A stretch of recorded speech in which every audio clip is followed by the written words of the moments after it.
예수님이 구약을 분류하시면서 우리에게 들려주실 때 율법과 선지서와 시가서라는 말씀을 하시죠. 구약을 크게 나누면 그렇게 나눌 수 있다 그 말입니다. 율법, 모세오경, 그 다음에 선지서, 그리고 시가서로 나누게 되는데, 시가서는 여러분이 잘 아는 대로 5권의 책입니다. 욥기, 시편, 잠언, 전도, 아가서를 가리켜서 시가서라 그렇게 말을 하죠. 시면서 노래로 부를 수 있고 시가 있고 노래가 있는 그런 책들이다 그런 말입니다. 특별히 여러분 시편과 잠언을 여러분 접하시면서 시편을 가까이 하면 그 시편을 통해서 하나님께 더욱 가까이 나아가게 해줍니다. 그래서 하나님과 깊은 교제를 원하시면 여러분 시편을 깊이 묵상해 보십시오. 그 전체가 하나님에 대한 신앙 고백, 하나님에 대한 이대하심을 바로 고백하는 내용들, 그리고 도우심을 구하는 기도문, 간구문, 원수들에 대한 탄원문, 이런 모든 것들이 시편에 나와 있습니다. 시편을 여러분이 가까이 하면 정말 하나님과 깊은 교제가 가능합니다. 잠언을 여러분이 더욱 가까이 하면 잠언을 통해서는 지혜를 얻게 되는데, 우리는 하나님을 사랑하고 세상을 사랑하고 하나님을 사랑하고 이웃을 사랑하는 성도들입니다. 성도는 하나님을 사랑하고 그치는 게 아니고 하나님을 사랑함으로 사람을 사랑할 줄 아는, 그럼 사람을 어떻게 사랑하고 살 것인가, 세상 가운데 어떻게 할 것인가, 그 말씀이 잠언에 주는 지혜에 녹아 스며들어 있습니다. 그래서 여러분이 잠언을 가까이 하면 세상 가운데 성도가 어떻게 살 것인가, 세상 가운데 성도는 어떻게 이 험한 세상에서, 죄악에 넘실대는 세상에서 어떻게 믿음의 길을 걸 것인가, 그 세상 속에서 하나님의 영광을 드러낼 것인가 하는 지혜를 잠언으로부터 얻게 되는 것이죠. 그러니까 우리가 예수 믿는다는 것은 세상으로부터 분리되는 게 아니고 세상 속에서 예수 믿는 성도로 살아가는 것을 성도의 삶이라 하지 않겠습니까? 그래서 하나님을 사랑하고 이웃을 사랑하는 것, 다시 말하면 하나님을 사랑하는 것을 말씀을 통해서 시편을 통해서 더욱 깊이 깨달았다면 잠언이 주는 지혜를 따라 사람을 사랑하는 마음이 생기는 겁니다. 그래서 내 생명이 소중한 것처럼 이웃이 소중하고 내 자식이 소중한 것처럼 이웃에 있는 아이들이 소중해 보이는 것이죠. 잠언은 그런 책이 되는 것입니다. 그런데 여러분, 그러므로 우리가 이 시편을 가까이 할 때는 여러분 기도가 더 풍성해집니다. 우리 영뿐만 아니라 기도가 풍성해지는 것을 느끼게 될 것입니다. 그리고 우리의 행실이 어떻게 하면 바르게 살 것인가, 잠언을 가까이 하면 잠언이 그 지혜를 주셔서 성도로서 올바른 길, 올바른 삶을 살 수 있도록 지혜를 주는 것입니다. 그래서 여러분, 우리가 시편을 가까이 하라, 잠언을 가까이 하라는 이유가 거기에 있는 겁니다. 시편을 하루에 5편을 읽으시고 잠언을 1장을 읽으시면 한 달이면 시편과 잠언을 한 번씩 읽을 수가 있습니다. 꼭 도전해 주시기 바라고, 그랬으면 좋겠습니다. 자, 여러분을 도전을 드리고 싶은 것은 한번 시작해 보십시오. 정말 유익합니다. 저는 오늘 아침에도, 오늘이 19일이니까 시편은 91편에서 95편까지 읽었습니다. 그리고 잠언은 19장을 읽었습니다. 이렇게 해서 매달 한 번씩 읽었을 때 오는 유익이 너무 엄청나서 성도들에게도 권하고 싶고 도전을 드리고 싶습니다. 정말로 여러분 계속 꾸준히 해보십시오. 어떤 은혜가 임하는가 간증하게 될 겁니다. 그리고 시편 오늘 119편의 말씀은 말씀을 찬양합니다. 그래서 이 시편 119편을 보고 시편 중에 시편이라고 하는 분들이 있습니다. 이 한 권만, 이 119편만 떼어놔도 한 권의 책으로 충분하다, 시편 중에 시편이라고 또 말하기도 합니다. 그런데 여러분, 가장 긴 장이기도 합니다. 성경을 통틀어서 시편 119편보다 더 긴 장은 없습니다. 히브리 알파벳을 따라서 22개 알파벳에 각 8절씩, 여러분 옛날 우리 시 또는 한문학 배울 때 그게 나온 거 있죠. 옛날에 한 시를 배우면 저렇게 그 운율이 딱 맞춰 있는 것이 있습니다. 마치 그러듯이 시편 119편은 알파벳 22개, 히브리 알파벳 22개를 가지고 8절씩 각 연이 돼 있어 가지고 8절 곱하기 22를 하니까 176절이 되는 거죠. 정확하게 이렇게 구별이 되어 있습니다. 그 시편의 말씀 전체가 하나님의 말씀을 찬양하라.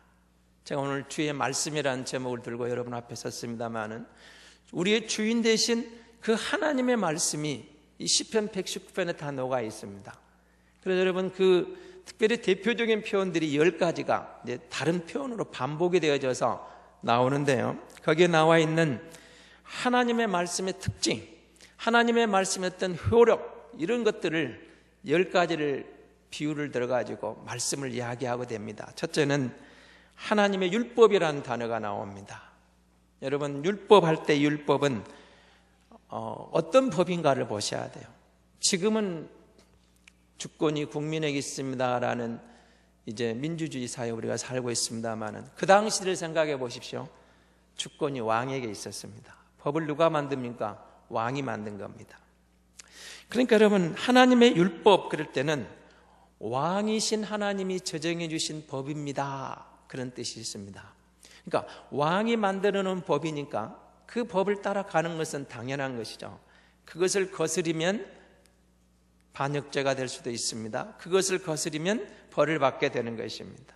그래서 하나님의 율법이다 이런 통해서 왕으로서 우리에게 하나님이 저적해 놓으신 원칙이 있다 그 말입니다. 두 번째는 하나님의 도 그랬습니다. 하나님의 도란 말은 하나님의 길이 있는데 하나님의 길 속에서 하나님의 말씀 안에 하나님의 원리 원칙이 들어가 있고 우리가 마땅히 따라가야 할 규칙들이 말씀이다 그런 뜻입니다. 성도는 말씀을 무시하면 안 되는 겁니다. 거기에서 하나님이 우리에게 요구하시는 원리 원칙이 있습니다. 그리고 우리가 마땅히 가야 할 규칙들입니다.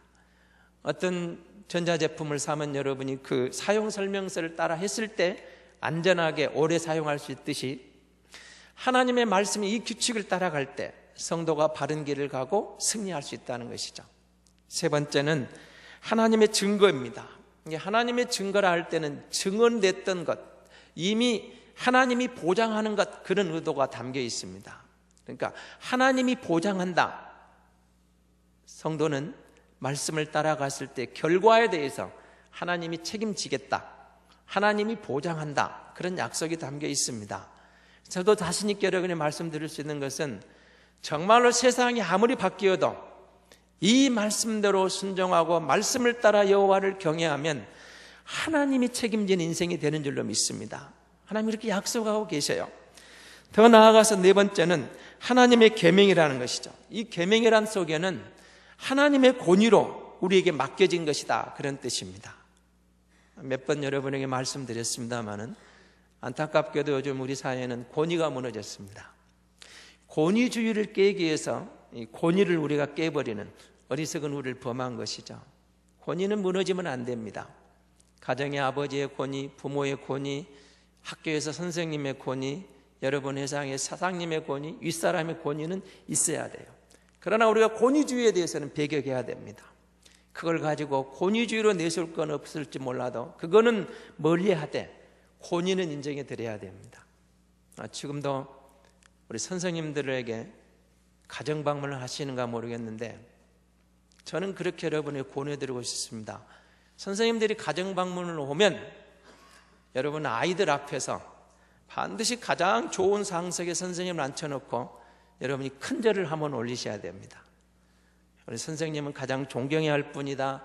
선생님은 나보다 더 높으신 분이고 내가 존경하는 분이고 내가 이렇게 존경하는 너희들은 당연히 존경해야 된다. 여러분 그래야 아이가 선생님한테 배우는 게 있는 겁니다. 자칫 잘못해서 내가 선생님보다 더 많이 배웠느니 내가 더 힘이 있니 내가 더 높은 사람이 그러면 아이를 망치는 겁니다. 선생님의 절대 권위를 인정해 드려야 돼요. 그래야 여러분 아이가 배울 수 있는 겁니다. 반드시 큰절을 하십시오. 오시면 얘들이 보는 앞에서 선생님 나보다 좋은 분이고 존경할 분이다. 권위를 세워드려야 그 아이가 선생님한테 배우는 겁니다. 그렇지 않으면 못 배웁니다. 계명이라 할 때 그런 의미가 있습니다. 하나님의 권위로 우리에게 주신 말씀이라는 것이죠. 그래서 이 말씀을 통해서 하나님의 어미하심을 느끼게 되는 겁니다. 다섯 번째로 하나님의 법도입니다. 법도란 말은 우리가 행하라고 주신 겁니다. 말씀은 장식하라고 주는 게 아닙니다. 치장하라고 주는 게 아닙니다. 하나님의 말씀을 따라 살라는 것이죠. 여섯 번째는 하나님의 말씀이라고 바로 나오고 있습니다. 이 말씀은 말씀이신 하나님의 말씀 속에 하나님이 담겨 있습니다. 말씀이 우리 가운데 오신 것이 예수님이라고 증거하고 있습니다. 그래서 하나님의 말씀을 보면 하나님을 만날 수 있다는 것이죠. 일곱 번째는 하나님의 판단입니다. 세상에는 무전유죄가 되고 유전무죄가 될 수도 있지만 하나님의 세계는 그런 게 아니라는 겁니다. 하나님이 판단은 가장 공명정대하고 바르게 판단하시는 공평한 심판, 공평한 판단이 있다. 여덟 번째는 하나님의 의입니다. 거룩하게 살고 싶으냐, 의롭게 살고 싶으냐, 선한 삶을 살고 싶으냐, 표준이 하나님의 말씀이라는 것이죠. 인간의 도덕적인 기준이 아니라는 것입니다. 아홉 번째는 하나님의 율례라는 단어입니다. 하나님이 확정하셨다, 하나님이 결정하셨다, 그게 말씀이라는 것이고, 마지막으로 하나님의 진리라는 표현이 나옵니다. 진리는 변함이 없습니다. 어제도 진리고 오늘도 진리고 앞으로도 진리입니다. 이 진리가 변하면 진리가 아닙니다. 영원 불변의 진리는 하나님의 말씀밖에 없습니다. 이 시편 119편은 이런 하나님의 말씀을 10가지 표현을 다르게 표현해가면서 계속해서 우리에게 말씀을 찬양하라고 권면하고 있는 겁니다. 말씀을 가까이 하라, 그것이 사는 길이라는 것이죠. 자, 오늘 말씀으로 들어가 보겠습니다. 145절을 한번 보시기 바랍니다. 145절은 이렇게 되어 있습니다. 여호와여, 내가 전심으로 부르짖었사오니 내게 응답하소서. 내가 주의 교훈들을 지키리이다. 내가 주께 부르짖었사오니 나를 구원하소서. 내가 주의 증거들을 지키리이다. 이렇게 되어 있습니다. 여기서 여러분 두 절에서 좀 주목해야 할 부분이 하나 나오죠. 내가 부르짖었사오니, 다시 말하면 간절한 기도라는 겁니다. 부르짖어서 기도할 그런 상황. 그래서 구원해 주시면 하나님의 말씀을 지키겠습니다. 근데 이 말씀은 하나님이 구원해 주면 지키겠다는 조건적으로 하나님과 거래하는 그런 기도가 아닙니다. 이 말씀의 배경에는 이런 의미가 있습니다. 하나님의 말씀을 지킬 수 있는 기회조차 박탈당할지 모르는 극심한 어려움 가운데서, 고통 가운데서 주님이 나를 구원해 주시면, 그리고 꼭 하나님의 말씀을 지킬 수 있는 기회를 달라는 그런 간절함, 열정적인 간구라는 뜻이지 조건을 다는 기도가 아닙니다. 여러분이 출애굽기를 읽어보시면 하나님이 이스라엘을 구원한 목적이 뭡니까? 하나님이 이스라엘을 구원해서 하나님의 말씀을 지키는 백성으로, 민족으로 이끌어 가시겠다는 그런 의도를 담고 애굽에서 건져내시는 겁니다. 하나님이 우리를 세상 가운데 건져내신 것도 그것입니다. 주의 말씀을 지키고 따르도록 우리를 불러내셨다는 것입니다. 계속해서 여러분 147절을 한번 보시기 바랍니다. 147절을 한번 같이 읽겠습니다. 내가 날이 밝기 전에 부르짖으며 주의 말씀을 바라싸우며 주의 말씀을 조용히 읊조리려고 내가 새벽녘에 눈을 떴습니다. 이런 표현이 나옵니다. 내가 날이 밝기도 전에 일어나서 부르짖습니다. 여러분, 여기 등장하는 새벽녘에 눈을 떴습니다. 이 히브리어는 또 이런 의도가 있습니다. 밤새도록이라는 그런 의미가 담겨져 있습니다. 그러니까 여러분, 이 말씀은 그런 뜻입니다. 이른 새벽에 잠을 깨워서 하나님 앞에 기도하러 왔습니다. 밤이 맞도록 주님 앞에 부르짖고 있습니다. 앞에 있는 145절, 146절의 그 기도에 대한 보충 설명 그렇게 하는 겁니다. 새벽을 깨워 기도합니다. 밤이 맞도록 기도합니다. 어떤 기도겠습니까? 시인의 간절함이 묻어나오지 않습니까? 절박함이 나와 있는 거예요. 여러분, 우리가 기도할 때 대충 기도하는 게 아니고 하나님 아버지, 내 마음에서 우러나오는 기도를 가지고 밤이 맞도록, 때로는 울부짖으면서, 그리고 그 하나님의 말씀 앞에 나오기에 새벽을 깨워서 가장 기도하기 좋은 시간을 구별해서 하나님 앞에 나와 기도합니다. 그런 뜻입니다. 149절을 한번 보시기 바랍니다. 주의 인자하심을 따라 내 소리를 들으소서. 여호와여 주의 규례들을 따라 나를 살리소서. 주의 인자하심을 따라, 주의 규례를 따라 하나님이 나의 기도를 들어주시는 것이 내 의가 아니라는 겁니다. 내게 어떤 선한 게 있어서가 아니고 주의 인자하심을 따라, 주의 말씀을 따라서 하나님의 의로우심 가운데 나의 기도를 들어주시고 나는 그 말씀을 따라 정의를 지키고 그 말씀을 따라 하나님의 통치를 받겠습니다. 그런 고백입니다. 다시 말하면 하나님께서 이 시인을 살려주는 것, 시인을 구원해 주는 것, 그것은 하나님의 사랑이자 의로운 통치행위라는 것입니다. 다시 말하면 하나님은 자기 백성을 결코 버리지 아니하시는, 예민하지 아니하시는 의로운 통치자라는 것입니다. 그 말씀이 150절, 150일 좀 더 구체적으로 등장을 합니다. 같이 보겠습니다. 150절입니다. 악을 따르는 자들이 가까이 왔사오니 그들은 주의 법에서 머니이다. 여호와여 주께서 가까이 계시오니 주의 모든 계명들은 진리입니다. 여러분, 이 말씀이 무슨 말입니까? 누군가 공격을 해옵니다. 악인들이 가까이 다가옵니다. 나를 해치는 위험이 바로 내 곁에 다가왔습니다. 그런데 이 시인이 안전합니다. 이유가 어디에 있습니까?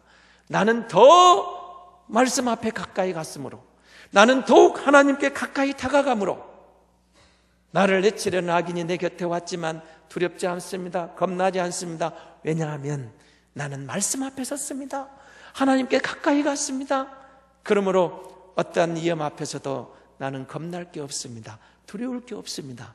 나는 그 어려움 가운데서도, 위기 속에서도, 원수의 공격 가운데서도 한 걸음 더욱 주님께 다가갑니다. 말씀 앞에 다가갑니다. 그것이 나의 안전입니다. 이렇게 고백하는 겁니다. 여러분, 그렇습니다. 하나님의 인자하심을 따라, 주의 말씀을 따라 우리를 구원하시는 것은 하나님의 의로운 통치라는 말을 했습니다. 원수가 가까이 왔습니다. 악인이 나를 해치려 다가옵니다. 무서워 떠는 게 아니라 말씀을 더욱 가까이 했다는 겁니다. 하나님을 더욱 가까이 했습니다. 그랬더니 하나님이 나를 보호해 주시더라는 겁니다. 하나님이 나를 건져주시더라는 것입니다. 152절을 보십시오. 같이 보겠습니다. 내가 전부터 주의 증거들을 알고 있었으므로 주께서 영원히 세우신 것인 줄을 알았나이다. 여러분, 우리가 주의 말씀을 따라 거기에 내 소망을 둘 수 있는 근거가 여기에 있습니다. 그것은 영원토록 변함없는 진리의 말씀이 여기 있기 때문이다. 그런 뜻입니다. 진리의 말씀이 여기 있기 때문이다. 그 말입니다. 변함이 없습니다. 어제도 오늘도 영원토록 진리입니다. 이 말씀을 가까이 하면 건져주시는 하나님의 특별한 은혜를 경험한 것들이 너무 증거가 많다는 겁니다. 그래서 그 말씀을 가까이 하는 것입니다.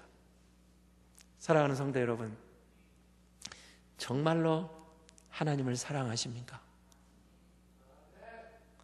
하나님을 사랑한다면 하나님의 말씀을 사모하십시오. 우리가 하나님을 사랑한다고 하면서 하나님의 말씀을 너무 멀리하는 것은 그 말이 거짓일 수가 있습니다. 하나님을 사랑한다면 하나님의 말씀을 가까이 하십시오. 지난 한 주간 하나님의 말씀을 얼마나 가까이 했습니까? 정말 내가 주님을 사랑한다면 하루에 적어도 성경을 한 번은 펴는가를 한번 보십시오. 정말로 내가 주님을 사랑한다면 그분의 말씀을 한시도 하루도 빠지지 않고 안 펼칠 수가 없는 겁니다. 아쉽게도 하나님을 사랑한다는 성도들이 너무 말씀을 덮어두고 있습니다. 하나님은 우리를 만나기 위해서, 하나님은 우리를 인도하시기 위해서, 하나님은 우리를 축복하시기 위해서, 하나님은 우리의 아픔을 치료하기 위해서, 하나님은 우리의 문제에서 건져주시기 위해서 말씀을 남겨주셨는데 이 말씀을 펼치지 않으니까 그 말씀해 주시는 답을 못 찾는 겁니다. 하나님의 뜻을 알고 싶습니까? 이 세상을 향한, 여러분, 이 세상을 보십시오. 얼마나 혼탁한 세상에 우리가 서 있는지 모릅니다. 정치적으로, 경제적으로, 사회적으로 살만한데 더 어두운 그림자가 우리 곁에 짙게 드리워져 있지 않습니까? 종교적으로 이처럼 미혹하는 영이 득실되는 시절이 언제 있었습니까? 하나님의 뜻이 어디 있는 건 알고 싶습니까? 말씀으로 들어가십시오. 여러분 가정의 문제, 여러분 개인의 문제 좁게 봅시다. 늘 이 세계 역사를 볼 때 하나님 뜻을 볼 수 있다면, 찾을 수 있다면 나의 문제, 우리 가정의 문제, 우리 교회의 문제, 하나님의 뜻이 궁금합니까? 말씀으로 들어가십시오. 이 하나님의 말씀이 우리를 향한 하나님의 뜻입니다. 우리가 성령 하나님 인도하심을 따라 이 말씀을 가까이 하면 그 하나님의 뜻이 우리 안에 밝히 드러나는 겁니다. 그러나 말씀을 멀리하면 불가능합니다. 그래서 바울은 디모데전서 4장 5절에서 하나님의 말씀과 기도로 거룩하여짐이라 그렇게 말하는 겁니다. 말씀을 가까이 했더니 하나님이 내게 밝히 드러나는 겁니다. 이제 여러분, 봄이 다 지나가면 바로 여름이 오면 바닷가에 나가 여러분 물에 들어가서 물을 가까이 하는 계절이 여름이죠. 근데 여러분, 저희 어렸을 때만 해도 그래도 냇가에 가고 물에 가면은 참 맑았습니다. 깨끗했어요. 그래서 물속에 들어가서 눈을 뜨면은 보였어요. 그리고 그 물을 목욕하다 수영하다 먹어도 별 탈이 안 났습니다. 그러나 지금은 그런 물을 보기가 쉽지 않습니다. 흐려진 물, 오염된 물에 들어가면 눈을 뜨기조차 어렵습니다. 앞이 안 보입니다. 우리가 성도입니다. 하나님을 사랑한다고 합니다. 그런데 그 하나님과 나 사이에 뭔가가 막혀 있습니까? 그러니 하나님의 뜻이 우리 가운데 선명하게 드러나지 않는 겁니다. 하나님과 우리 사이에 장애물이 생겼어요. 뭔가가 오염이 돼 있어요. 그것이 거치지 않으니까